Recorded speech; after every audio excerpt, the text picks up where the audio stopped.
Aujourd'hui, c'est le choc des titans. On oppose les 3 meilleurs appareils photo hybrides haut de gamme du marché en 2025. Si tu cherches à investir dans un boîtier pro qui va littéralement révolutionner ta photographie, reste bien accroché. Quel que soit ton style, paysage, sport, studio ou reportage, l'un de ces appareils pourrait bien devenir ton prochain compagnon de création. Tous les liens sont en description. Reste jusqu'à la fin pour savoir lequel est vraiment fait pour toi. Allez, c'est parti.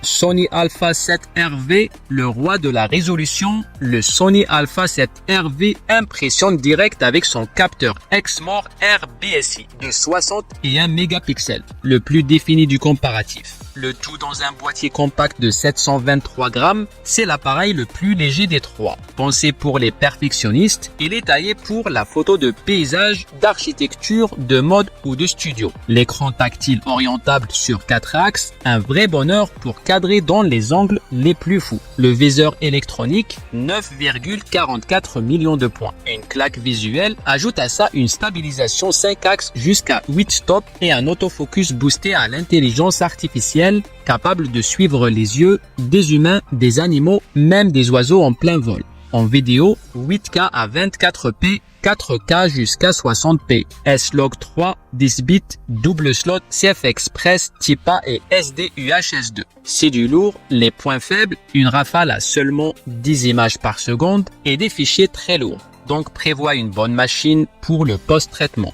Prix environ 4 500 €. Un investissement taillé pour les pros ou les passionnés très exigeants.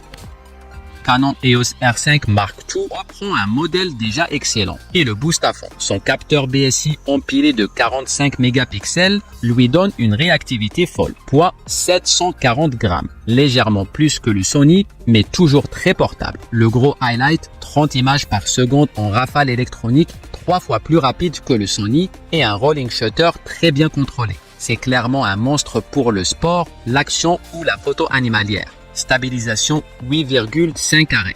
Et une fonction Eye Control AF, tu bouges les yeux, la mise au point suit bluffant. En vidéo, 8 carreaux jusqu'à 60p, 4K jusqu'à 120p. Qualité professionnelle assurée. L'écran est tactile et orientable, mais un peu moins flexible que celui du Sony. Les inconvénients, une légère perte de dynamique à bas ISO et une nouvelle batterie propriétaire pas forcément pratique pour les anciens utilisateurs Canon. Prix environ 5 200 €. C'est le plus cher, mais la performance est là.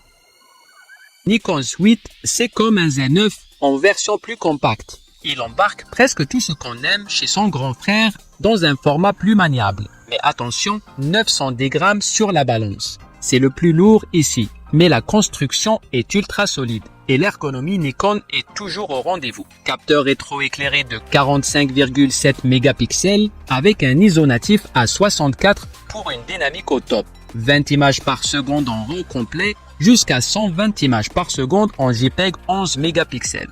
Ultra rapide. Autofocus 493 points avec détection intelligente des sujets. Très fiable en basse lumière. La stabilisation 5 axes est très correcte, même si un peu en retrait par rapport à Canon. Vidéo 8K à 30p, 4K jusqu'à 120p, N-Log, LUT intégré, 2 slots, SD et CF Express type B ou XQD. L'inconvénient majeur, l'autonomie, de 325 à 500 photos par charge selon l'usage. Un peu juste pour une journée complète sur le terrain. Prix environ 4 599 €. Moins cher que le Canon, plus cher que le Sony, mais ultra polyvalent pour les photographes touchés à tout.